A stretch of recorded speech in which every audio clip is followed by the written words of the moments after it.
Taisa Avelar. Donde cruzan los brujos. Con afecto para todos los viajeros que se adentran a lo desconocido. Definitivamente no me agrada la esclavitud, explicó. Pero no solo en lo que atañe a las mujeres. ¿Qué era lo que querías preguntarme? Su reacción había sido tan inesperada que me hizo olvidar lo que iba a preguntar, y la observé con tal insistencia que me dio vergüenza. ¿Por qué caminaste tan lejos, hasta este sitio en particular? Me apuré a preguntar. Vine aquí porque este es un lugar de mucha energía. Señaló las formaciones distantes de lava. Esos cerros fueron arrojados desde el corazón de la tierra, como sangre. Siempre que estoy en Arizona me doy una vuelta para venir aquí. Este sitio resuma una energía terrestre muy especial. Ahora permíteme que te haga la misma pregunta. ¿Por qué elegiste este lugar? Vengo aquí a menudo. Es mi lugar preferido para dibujar. No lo había dicho como chiste, pero ella rompió a reír. Ese detalle lo decide todo. Exclamó. Luego continuó en tono más sosegado. Voy a proponerte algo que quizá te parezca disparatado o incluso arriesgado, pero escúchame. Me gustaría que me acompañaras a mi casa a pasar unos días conmigo como mi invitada. Alcé la mano para dar las gracias y rechazar su invitación, pero me instó a pensarlo. Aseveró que nuestro interés común por el lejano oriente y las artes marciales merecía un serio intercambio de ideas. ¿Dónde vives? Pregunté, cerca de la ciudad de Navojoa. Pero eso está a más de 600 kilómetros de aquí, sí, queda bastante lejos. Pero es tan hermoso y tranquilo que seguramente te gustaría. Guardó silencio por un momento, como si esperase una respuesta. Además, tengo la impresión de que no estás ocupada con nada definido por el momento, prosiguió, y que te es difícil encontrar qué hacer. Bueno, tal vez venir a mi casa sea justo lo que te ayude. Tenía razón con respecto al hecho de que yo no tenía la menor idea de qué hacer con mi vida. Acababa de dejar un empleo de secretaria a fin de ponerme al día con mis trabajos artísticos. Por otra parte, definitivamente no sentía ningún deseo de ir como invitada a la casa de nadie. Miré a mi alrededor, escudriñando el terreno en busca de algún indicio que me revelara qué hacer. Nunca había podido explicar de dónde saqué la idea de que era posible recibir ayuda o pistas del medio ambiente, pero normalmente solía obtenerla en esta forma. Aplicaba una técnica que parecía haber aparecido de la nada. Por medio de ella, había conseguido muchas veces hallar opciones antes ignoradas por mí. Por lo común dejaba vagar mis pensamientos mientras fijaba los ojos en el horizonte meridional, aunque no tenía la menor idea de por qué elegía siempre el sur. Tras unos minutos de silencio, por lo general me llegaba una revelación que me ayudaba a decidir qué hacer o cómo proceder en una determinada situación. Fijé la mirada en el horizonte del sur al caminar. De súbito vi el tenor de mi vida tendido delante de mí, igual que el desierto árido. Puedo afirmar sinceramente que, a pesar de saber que el desierto de Sonora abarcaba todo el sur de Arizona, un poco de California y la mitad del estado mexicano de Sonora, nunca antes había reparado en lo solitario y desolado que era ese páramo. Tardé un momento en asimilar el impacto de haber descubierto que mi vida era tan vacía y estéril como ese desierto. Había roto relaciones con mi familia y no tenía una familia propia. Ni siquiera había expectativas para mi futuro. No tenía trabajo. Por un tiempo viví de la pequeña herencia recibida de la tía cuyo nombre portaba, pero este ingreso se había agotado. Me encontraba completamente sola en el mundo. La vastedad que se extendía a mi alrededor, severa e indiferente, despertó en mi interior un avasallador sentimiento de autocompasión. Sentí necesidad de un alma amiga, de alguien que rompiera con la soledad de mi vida. Sabía que sería absurdo aceptar la invitación de Clara y lanzarme de cabeza a una situación desconocida que sería incapaz de controlar, pero algo en la franqueza de su manera de ser y en su vitalidad física despertaron en mí una inmensa curiosidad y un gran respeto hacia ella. Me di cuenta de que admiraba e incluso envidiaba su belleza y fuerza. Me pareció una mujer sumamente llamativa y fuerte, independiente, confiada e indiferente, pero no dura ni carente de humor. Poseía justo las cualidades que siempre había anhelado para mí misma. Y más que ninguna otra cosa, su presencia parecía disipar mi aridez.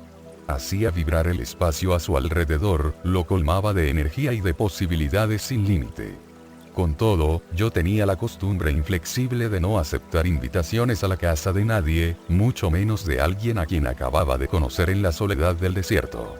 Tenía un pequeño departamento en Tucson y aceptar invitaciones, en mi opinión, me obligaba a corresponder, a lo cual no estaba dispuesta. Por un momento me quedé inmóvil, sin saber qué camino tomar. Por favor di que sí, me instó Clara. Significaría mucho para mí. Bien, supongo que sí podría ir a tu casa, repliqué sin convicción alguna, queriendo decir lo opuesto. Me miró, regocijada. Disfracé el pánico que me nació de inmediato con un despliegue de buen humor que estaba lejos de sentir. Me servirá cambiar de ambiente, afirmé, será como una aventura. Inclinó la cabeza en señal de aprobación. No te arrepentirás, declaró, con una confianza que ayudó a disipar mis dudas. Podremos practicar artes marciales juntas. Efectuó unos cuantos movimientos rápidos con la mano, con gracia y fuerza al mismo tiempo.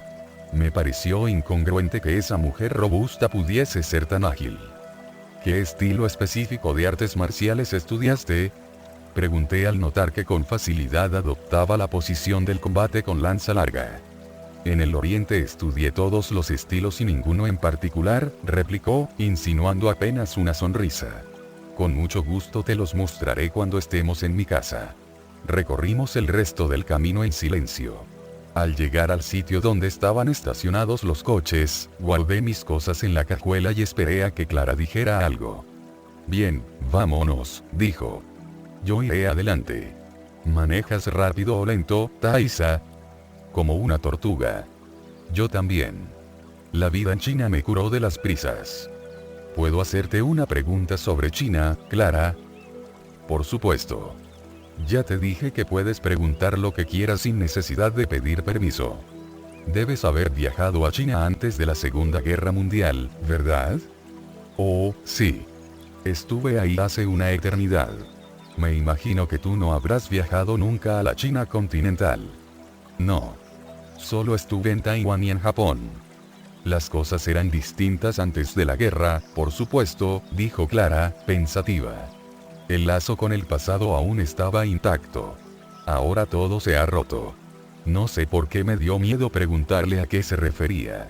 En cambio, pregunté cuánto tardaríamos en llegar a su casa. Clara se mostró inquietantemente vaga al respecto. Solo me advirtió que me preparase para un viaje arduo. Enseguida su tono se suavizó, y agregó que mi valor la complacía sobremanera. Acompañar con esta facilidad a una desconocida es una imprudencia total, indicó, o bien, una muestra de gran audacia. Por lo común soy muy cautelosa, expliqué, pero ahora ni me reconozco.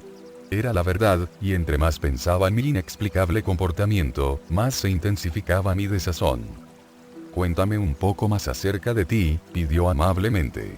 Como para tranquilizarme, se acercó hasta la portezuela de mi coche. De nueva cuenta comencé a revelar información verídica sobre mí. Mi madre es húngara, pero proviene de una vieja familia austríaca, indiqué. Conoció a mi padre en Inglaterra durante la Segunda Guerra Mundial, cuando los dos trabajaban en un hospital de campaña. Después de la guerra se mudaron a los Estados Unidos y luego fueron a Sudáfrica. ¿Por qué a Sudáfrica? Mi madre quería ver a unos parientes que vivían ahí. ¿Tienes hermanos o hermanas? Tengo 2 hermanos que se llevan un año.